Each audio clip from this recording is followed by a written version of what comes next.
各位粉絲、各位朋友，歡迎大家嚟到凌晨空間之張天師。觀眾朋友大家好，大家好啊！嗱，咁啊，我哋張天師未講古仔之前咧，就同大家公佈一下啦。咁啊，嚟緊咧，阿張天師咧呢個六爻初班咧就將會開班啦。因為較早之時咧，初班嘅同學咧要升上中班嗰度。咁換句話講咧，初班同中班咧而家都係一齊接受招生嘅。咁咧座位就有限啦，都係10零20個位咁上下啦。已經有一部分咧就俾人哋報咗名㗎啦。如果你哋邊位想學呢個六爻初班同埋中班嘅咧，就揾小助手啦。咁啊，其實六爻座嘅名我成日都唔記得咗。文王卦係文王卦。文王卦其實六爻就同文王卦就係教人大家做咩咧？即係占卜啊。係咪用？其實係主要係用個龜殼占卜啊。主要用銅錢，龜殼反而唔係必要嘅，用銅錢。銅錢嚟占卜，咁其實幾有呢個玄學嘅味道喺度啊！就教你點樣去睇啊，點樣去知道各方面嘅嘢啊，咁可以能夠知道好多嘢㗎喎，係嘛？總之你識問就會知好多嘢咯。有啲人係諗唔到點問啫，其實最大問題係啦。咁啊，我哋好多時咧，阿張天師幫啲粉絲開卦咧，都係用六爻嘅，咁啊可以得出咗好多嘅答案出嚟㗎，同埋個準程度咧，以我知咧就非常之高嘅。好啦，咁啊都係嗰句啦。如果你哋要想跟阿張天師學呢個六爻文王卦嘅咧，就揾小助手報名啦。咁好啦，跟住咧我哋就再講咧嗱，我哋面頭咧放咗呢啲叫做祈願手繩啦。咁啊之前請咗好多啊，而家仲有少部分喺度，因為咧我哋過埋今年咧，我哋嚟緊咧，除咗推出呢個之外咧，我哋亦都會推出另外一種手鏈嘅，不過手繩嘅，不過暫時咧賣個關子，唔講俾大家聽住。咁啊，大家咧。如果邊個仲想請呢個祈願手繩嘅話咧，就揾小助手啦。因為呢個祈願手繩咧就好得意嘅，每一粒手繩咧，每一條手繩咧裏邊咧就配咗寓意咗一啲唔同嘢嘅，譬如文昌啦，譬如呢個同心結啦，又譬如呢個曼陀羅結啦、悟空結啦、元寶結啦，咁啊即係代表咗咧財運啊、姻緣啊、如意啊各方面嘅嘢嘅。每一條手繩都係唔同啊。仲有每一條手繩裏邊咧有粒珠，嗰粒珠咧其實咧經過喺燈光睇下咧會見到唔同嘅菩薩嘅，所以我哋又叫做盲盒手繩啊。咁啊，各大粉絲咧，如果你哋想請嘅話咧，都係揾小助手，不過係講緊2個禮拜至3個禮拜，因為要張天師開光，要開光要好多時間，逐條開光啊。咁所以就時間長少少，就唔好介意啦，就係咁簡單。咁好啦，今次集我哋講咩啊？今集同大家講下六字大明咒。六字大明咒，六字大明咒，我聽得多啦，其實我都唔係好了解。就係因為呢樣嘢，我發覺第一好多人都聽過啦，唔好話識啦，好多人都聽過啦。因為啲人成日都講嘅，有華人嘅地方就有觀音信仰㗎啦。係啊。咁但係觀音信仰嚟講咧，其實你講經同咒咧，我諗大家都係識幾樣啊。咁可能有啲就資深啲嘅佛友就會知道有普門品都關觀音事嘅，咁啊有啲就大悲咒啦，大悲咒啊最多人講啦。有啲就話我中意念心經或者抄心經，咁念心經同抄心經都好勁嘅。其實人哋個心經有好多功能。遲啲揾集同你哋講下心經啊，因為三藏法師當年取經咧，都係一套心經打天下咁滯㗎啦。咁但係六字大明咒係點嚟嘅咧？其實漢地啦，即係我哋中國境內嘅佛教徒咧，認識六字大明咒嘅人多，但係修六字大明咒嘅人咧就未必係好多嘅，因為六字大明咒其實本身係藏傳嗰邊嘅密法嚟嘅。要修嘅咩？要。嚇！咁啊第二樣嘢咧就係話六字大明咒嗰個出處咧，其實話俾你聽咧，六字大明咒係一啲好秘密嘅法嚟嘅。即係而家可能個個都聽過，上網都教你點念。係啊，有啲人啊念6個字，有啲人念7個字，有啲人啲發音又咩空啊，有啲人啲發音啊唔同咁樣。我永遠都唔記得。咁啊，依集最尾先講一講我自己念開嗰個念法啦嚇。咁啊，佢到底有幾珍貴咧？嗱，咁啊，佛法顧名思義都係佛任何佛啦，任何如來啦，流傳落嚟嘅法門嚟㗎嘛，係咪？好啦，咁但係六字大明咒喺經書嘅記載上咧，係罕有到好多如來同埋佛陀都唔識嘅，根本就唔係啩？係啊，你諗住啊，佢哋應該都成咗佛啦，應該乜嘢都識啦，但係唔係喎，係好少佛知道六字大明咒嘅傳承喺邊度嚟㗎。哦，佢哋係話佢哋唔係唔識，識嗰啲都話俾你聽，揾得好辛苦嘅。嗱，因為經書上面嘅記載咧就係咁樣嘅，就話有一次咧又係佛陀説法，係咁佛陀説法嘅時候咧就見到觀音菩薩咧就放光啊，咁啊通常咧啲觀音啊佛陀放光咧，即係話俾你聽佢喺度做緊嘢或者喺度救緊人㗎啦。係咁啊有啲菩薩就問啦，到底為何觀音而家喺度放光咧？咁佛陀咧就話俾啲菩薩聽，話我觀音咧喺地獄道嗰度救緊人啊！係啊，佢咧救完之後咧，晏啲仲要去餓鬼道嗰度咧，再救多班咁。即係佢行緊佛法啦。咁啊佢叫做利益緊其他眾生啦， Okay. 即係成佛成菩薩，佢哋大部分嘅心願都係話幫唔幫到其他眾生，就唔止幫人嘅，眾生都要幫嘅，花花草草樹樹木木昆蟲曱甴都要幫嘅。好啦，咁如是者咧，咁啊其實大家都知道啦，觀音嘅功德就好大嘅。係觀音嘅功德咧係大到點咧？佢哋咧以前咧係會形容咧每一個毛孔啊，即係好似我哋人咁咪有好多毛孔嘅，佢哋每一個毛孔都有無邊無量嘅功德喺度。總之你唔好問幾多啦，總之就數唔到㗎啦。因為咧曾經咧有個説法咧就係話，好似係普賢菩薩咧。就去睇下觀音個毛孔有幾大，佢話想。咁佢話咧，觀音個毛孔咧本身咧就係大到咧，其實入邊有好多嘅世界喺入邊㗎啦，即係有城池啊，係有啲嘢住咗喺入邊啊，甚至會有啲嘢喺度弘法啊咁樣嘅。咁就話咧，普賢菩薩入咗去佢其中一個毛孔嗰度咧，咁啊一路行一路行，如是者行咗幾多年咧？咁啊行咗12年。佢話都未揾到個毛孔個出口喺邊度嚇，咁佢就知道啦。佢話觀音嗰個功德咧，真係大到好不可思議嘅，根本就好啦。咁如是者就話：哇，咁到底觀音菩薩而家用緊乜嘢嘅法門喺度拯救緊一啲受苦嘅眾生咧？咁樣咁有個菩薩問，咁佛陀就答佢嗱，咁啊我而家就想同你講一樣嘢咧，叫六字大明咒。咁啊六字大明咒咧，其實點解咁啱有6個字，但係功德就咁大咧？咁啊而家講下啲功德利益俾大家聽先。咁啊大部分嘅佛教嘅咒語咧，其實一般嘅功能咧係好齊備嘅，包括求長壽啦、求消災啦、解難啦、財富啦，呢啲咧基本上都齊備㗎啦。咁六字大明咒嘅特色係咩咧？第一就係經文上面講到明，六字大明咒嘅修持者係可以得到無上辯才嘅。即係如果你覺得自己講嘢唔伶俐嘅，有少少口齒不清或者表達能力唔足夠咧，其實修六字大明咒咧係特別會幫你改善到呢樣嘢嘅。好啦，同埋其實佢哋學佛或者佢哋想成佛嘅原因係咩咧？就係我哋話脫離六道輪迴啊嘛。咁啊脫離六道輪迴咧，其實咁啱咧，六字大明咒呢6個字咧，就係可以解決晒六道入邊嘅所有痛苦。佢每一粒字咧就對應翻一個六道嘅。咁而呢六道咧，其實擺喺人身上邊咧，亦都可以話係6種唔係咁好或者叫做阻住我哋成佛嘅性格嚟嘅，即係包括貪心啊、憤怒啊、孤寒啊、懶惰啊、傲慢啊，呢啲各式各樣嘅嘢。咁所以咧，修六字大明咒嘅人咧，理論上如果你修得好咧，應該係越修脾氣越好嘅，即係精進啊、勤力啊、大方啊，各樣嘢咧，個人嘅性格嘅氣場都會越嚟越好嘅。咁啊以前就講嘅，以前咧就話修10萬次就得㗎啦。咁但係咧我哋而家呢個咧就叫做五濁惡世，即係話咧佛陀涅槃之後，咁咧佛法咧一定會經歷一個式微嘅階段嘅。咁你嗰個年代嘅人咧就叫福報啊特別低啦，罪業啊特別重啦。咁啊好多人都話咧，其實呢個年代咧就係五濁惡世啦，咁啊全部都變晒福薄眾生啦。咁啊，基於六字大明咒咧，本身係喺西藏或者叫藏密嗰度傳過嚟噶嘛。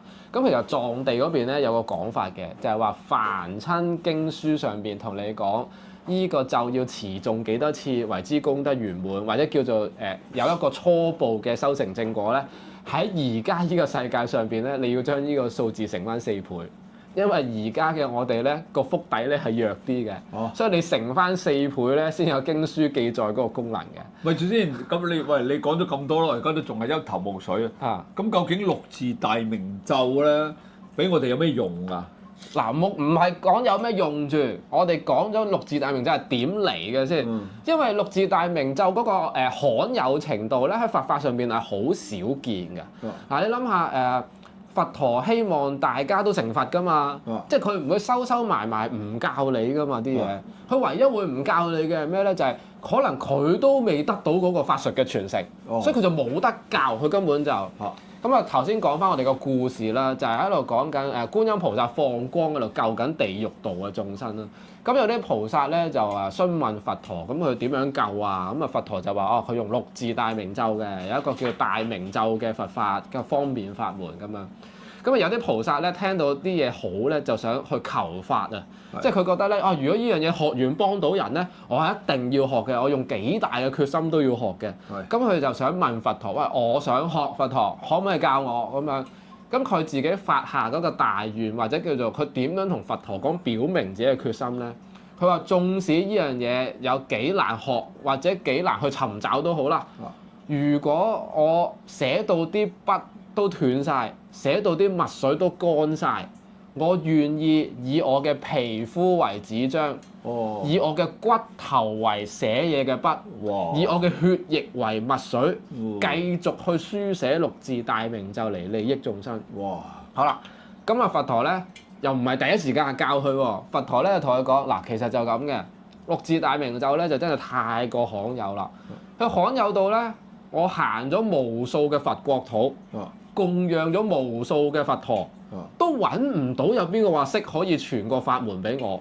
咁逐之咧，我就揾咗好耐，供養咗無數嘅佛，累積咗好大嘅福報。然之後我先揾到一個佛，佢唔係教我喎，個佛係話俾我聽，我去邊度揾邊個可以學到呢一個法門。咁然之後咧，佢就經嗰個佛嘅介紹咧，就去咗西方極樂世界，就揾咗阿彌陀佛。因為阿彌陀佛咧就係觀音菩薩嘅師傅嚟嘅，其實即係觀音菩薩個老師就係阿彌陀佛。咁你諗住六字大明咒係觀音菩薩用啊嘛，咁佢老師一定識啦，係咪？好啦，咁佢就求到去西方極樂世界揾阿彌陀佛，希望咧得到六字大明咒嘅傳承。咁然之後咧，佛陀又同佢講，即係阿彌陀佛又同佢講啦，嗱我其實咧係真係有嘅呢個傳承。咁不過咧就唔好由我去傳俾你啦，不如由觀音大士傳俾你啦。咁呢個喺佛教上面又係好罕見嘅，因為喺嗰個智慧嘅高低上邊咧，通常你成到佛呢個果位咧，都係比菩薩會再精進啲嘅，即係你嘅智慧係聰明啲，係大啲嘅。咁今次咧就調翻轉，係有一個菩薩將一個法門咧去傳授俾一個佛。跟住咧，佛陀咧先至學到六字大明咒呢個法門。好啦，咁基於六字大明咒咧，佛陀咁辛苦先學到咧，咁今次佢就同呢個求法嘅菩薩講啦，嗱，我都唔會直接傳授俾你嘅，不如咁啦，不如咧我教你去一個地方。好啦，都唔係揾佛同菩薩啦，你揾一個法師。呢個法師咧，佢有六字大明咒嘅傳承嘅。咁犀利。係啦，咁佢有六字大明咒嘅傳承咧，但係你去到咧，你就要懷住你恭敬嘅心去求法喎。因為嗰個法師咧望落咧，你哋會覺得好唔莊重嘅。佢有幾唔莊重咧？嗱，佢作為一個出家法師，飲酒啦、食肉啦、玩女人啦。咁佢咪法師啊，大佬啊！你聽埋我講先，飲酒啦、食肉啦、玩女人啦、污糟邋遢啦。即係好似係蓬頭垢面啊，有啲屎屎尿尿，有啲泥喺啲衫度咁嘅，好污糟邋遢咪乞衣咁。好污糟嘅可能仲差過乞衣添，因為乞衣都唔講破唔破戒噶嘛。咁但係你唔好理，你唔好諗住，哇有冇搞錯啊？你嗰本經書寫咩啊？點解會咁樣嘅人咁唔莊嚴都會係一個佛教徒，甚至乎係一個出家人啊？咁但係其實佢想表達嘅概念就係咧，當你佛法修到某一個程度嘅時候咧，其實你本身就破除咗好多執着。佛陀教你要戒色唔好食肉，唔好飲酒咧，其實係因為你哋本身有好多唔好嘅習慣，我哋叫做呢啲習慣咧係會因為我好色，因為我飲酒，因為我食肉咧而好難戒得甩嘅。如果有啲人本身嘅修行境界咧已經係佢身上邊唔會再俾啲惡習控制住自己嗱。唔係講緊冇惡習喎，係你可以完全控制到啲壞習慣，即係我想做就做，我想停就停，而我停呢啲壞習慣咧，我唔會有任何嘅負面情緒，唔會有任何痛苦嘅感覺嘅。即係譬如祖哥我哋香港人咁，食慣濃味嘢，食慣大魚大肉㗎嘛。你叫我日日食雜菜食饅頭，你食多2餐，你咪覺得好痛苦啊？咁唔得添啦！喂，整隻雞俾你啊！你叫我咁啊唔得添啦，大佬。整完隻燒雞，你同我煎多塊和牛扒，好難頂啊！食極都好肚餓咁啊！咁但係嗰啲唔係嘅，嗰啲修行者咧嘅境界咧就已經係去到，唉，做嗰一聽佛法就眼瞓啦。嗰啲修行者嘅境界咧就本身已經係去到啊，我食又得，唔食又得，所以就冇咗嗰種我做呢個行為好定唔好嘅呢種執着啦。好啦，咁總之唔好理啦。總之嗰個菩薩就聽佛陀講嘅介紹，就去咗揾呢個法師。咁個法師就問佢好多問題喎，即係啊，你點解要學啊？點解你會揾到過嚟啊？你學咗想攞嚟做咩啊？其實呢啲問題咧，本身個法師咧唔係真係好想知嘅。其實當時嘅記載就係話咧，個法師咧根本就唔想教佢。哦，特登嘅來係啦，嘅。個菩薩咧，甚至乎同佢講啊你傳個傳承俾我啦，我可以將4大部洲嘅所有金銀珠寶，即係總之所有值錢嘅嘢攞嚟供養晒法師你㗎啦。求下你傳俾我啦。嗰個法師都唔理佢嘅，咁啊繼續同你問問題。你今朝早餐食咩啊？今晚諗住食咩啊？總之就想耍走佢。你唔好揾我學，我都唔想教你。咁啊，直至咧，大家喺呢啲咁無謂嘅對話之中咧，係傾到觀音菩薩親自落嚟顯靈，哇！同嗰個法師講：你教佢啦。法師，你傳俾佢啦。第一，佢真係好有誠心想學。第二咧，佢學咗係真係可以幫到好多無邊無量嘅眾生嘅。咁嗰時嗰個法師咧，先至真係入正題，將六字大明咒嘅修行方法咧，或者個傳承咧，就傳咗俾呢個叫除蓋障菩薩嘅菩薩。除蓋障係啦，即係一啲幫你係消災解難嘅菩薩咁解。哇！你六字大明咒得6個字嘅啫喎。係啊，六字大明咒得6個字嘅啫。咁但係因為6個字已經係對應晒六道所有嘅苦難㗎啦。即係你成佛前所有嘅苦難，呢6個字就幫你解決晒。咁犀利啊！係啊，哇痛苦啊、五蘊熾盛啊、咩真怨會啊、愛別離啊嗰啲全部都冇啦。哇！咁所以呢6個字咧，喺你成佛之前咧，佢就差唔多叫做乜嘢都幫到手嘅。咁經書上面記載佢到底可以點幫手咧？就包括持誦啦，即係持誦就係唔係念。唔係念嗱，好多人咧點解持誦咗好多年或者好持續都覺得冇乜效果咧？就係話俾你聽，可能好多人誤解咗咩叫持誦嘅。佢嘅意思係教你要背咗佢嗱，六字大明咒得6個字就好易背啫。咁有啲咒係偏長少少噶嘛，例如大悲咒啊，嗰啲好長。係啊，例如嗰啲咩乳寶陀羅尼啊，例如嗰啲靈驗咒嗰啲好長噶嘛。但係佢寫得持誦就係話俾你聽，你唔可以就咁對住個法本背㗎，唔係即係你唔可以對住個法本讀㗎，你一定要背咗佢咁樣念，嗰個先叫做持誦。你望住本書咧，其實就唔叫持誦嘅。唔係你六字大明咒得6個字啫嘛。有啲人話7個字啦，咁我自己收慣就6個字啦。咩空嘛？一陣等我講我自己個發音，我同我識嗰啲人啲發音唔係好同嘅。好，咁咧第二樣嘢咧就係話，佢唔止可以念，佢仲可以係講緊你寫喺任何嘅地方。寫都唔難咁就。包括可以寫喺邊度咧？包括佢係咁講嘅，如果你能夠將佢書寫喺你嘅衣服上邊。然之後有風吹過你件衫，咁即係雖然我哋肉眼未必見到，但係可能你件衫有啲灰塵啦。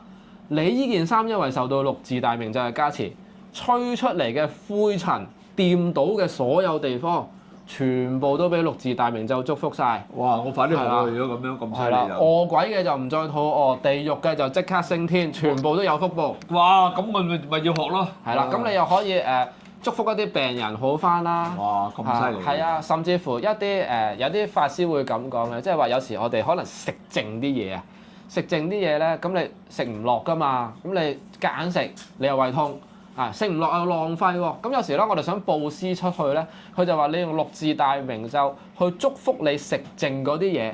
咁然之後咧，一啲我哋叫下三道或者叫鬼道嘅眾生咧，佢哋都可以享用埋嗰啲飲食㗎啦，同埋俾佛法去祝福過嘅飲食咧，唔係為咗令佢哋飽嘅，其實係為咗令佢哋食完除咗飽之外，佢哋可以即時脫離嗰種好痛苦嘅狀態。哇！係連痛苦都離開埋嘅。個法力咁犀利嘅，好犀利嘅。咁就所以咧，佢可以寫，可以詞誦。甚至乎你可以喺腦入邊觀想佢嗰啲字，但係我自己建議咧觀想梵文嘅，觀想漢文咧好似係冇乜用嘅嚇。咁啊梵文係點咧？因為我哋就而家一時三刻冇圖片俾到大家睇啦。唔使我 key 喺度。係啦，梵文嘅六字大明咒。梵文嘅六字大明咒。我 key 喺呢度俾大家睇。咁啊正式嘅念法或者叫我自己念開嘅念法啦，有好多人咧，我聽佢讀咧就快啲念，快啲。Om Mani Padme Hum嘅。係啊，鐘師傅都係咁讀噶。係啦，咁啊，我自己個讀法咧就有少少唔同啦。咁啊，我亦都唔希望話邊個啱邊個錯，我分享俾大家聽嘅啫。我讀開個讀法 Om Mani Padme Hum，唔係 Padme Hum，係 Padme Hum。咁佢自己嘅音譯問題啫，因為以前咧三藏法師有講過三不譯嘅，就係講個密咒係唔譯嘅，因為你用一般人嘅字眼咧，你係包含唔晒一個咒語入邊所有嘅內容同埋意思嘅，所以咧佢最好咧就建議大家用翻原音去詞誦呢啲咁嘅咒語。原音即係梵文啊？原音即係梵文，佢自己本身個音。OK，明白。咁就 Om Mani Padme Hum。咁啊，我自己嘅讀法呢個就係咁啊，今日將六字大明咒分享俾大家啦。我想問咧，如果我哋平時遇到有災有難，即係唔係話咩災難嘅？譬如啦嚇，去到一啲有地方嗰度啊旅行啊咁，我覺得有少少問題啊，呢間房或者酒店，咁我念又得唔得咧？得，冇問題㗎。冇問題。即係迴向到眾生嘅可以即刻。可以。可以，但係你哋要有正確嘅概念，佛法好少攞嚟攻擊人嘅。即係咁救自己啫，或者佛法傳播出去係為咗等大家可以和平共處。即係你話你個酒店房有個百年鬼王、千年鬼后喺度，好啦，你用佛法去感化佢哋，佢哋可能變成咗守護你嘅護法啦，嗰時就會即係和平共處啦。係啦，和平共處，甚至乎佢哋會恭敬你、敬仰你。哇！呢個咪仲犀利過南無阿彌陀佛呢句嘢。唔可以咁講，唔可以咁講。另一樣嘢，做哥講完之後咧，我就想提出一個論點啦。因為我自己啱啱學嘅時候咧，我都有呢個問題㗎。哇！聽完呢個可以招財，好勁。哇！聽完呢個可以延壽，仲勁。好啦，咁啊佛教咧就成日講依個咒咧就最為殊勝，呢個就功德第一，呢個就殊勝第一。喂，點解本都講第一嘅？咁即係邊個叫做第一啊？其實咧，你學佛或者叫做你修練佛法咧，你就一定要有一個心態，就係唔好有分別心。你覺得 A 一定高過 B 咧，其實你就遠離咗佛教嘅心態㗎啦。咁咧，你就要開始修正啦。A 好好 ，B 都好好，所以喺你哋嘅認知入邊 ，A 可以係第一，同樣地 B 都可以係第一。六字大明咒好。阿彌陀佛都有無量嘅功德，唔分別嘅，睇你哋有緣分同埋中意邊一樣嘢去修啦嚇。咁有好多嘅大悲咒啊，大嚴咒啊。大悲咒咁長咧，都市人好難練嘅其實。我都唔識讀喎大悲咒喎，有啲雖然係好簡單，但係我有啲都唔識讀。咁我哋如果有啲唔係，我就識到有啲阿姐嬸嬸咧，年紀大咧，佢嗰啲咧成日喺屋企讀啊，喺度屋企念㗎。佢話念咗之後咧，個人就平靜好多啦，心境就平靜啦，又舒服咗好多咁樣嘅喎。甚至乎連阿鐘師傅咧都叫啲人咧念多啲經啊咁樣。咁佢念嗰啲經同我嗰啲唔同啊。各有各啦呢啲。因為道家都有好多道家嘅經典係攞嚟消災解難。咁啊係，咁係。喂，咁呢個六字大明咒咧，除咗我哋可以念啦，可以寫啦，仲有咩用啊？譬如帶阿鐘師傅賣緊嗰啲六字大明咒嗰啲玉牌嘅，鐘師傅嗰度咪有得請嘅。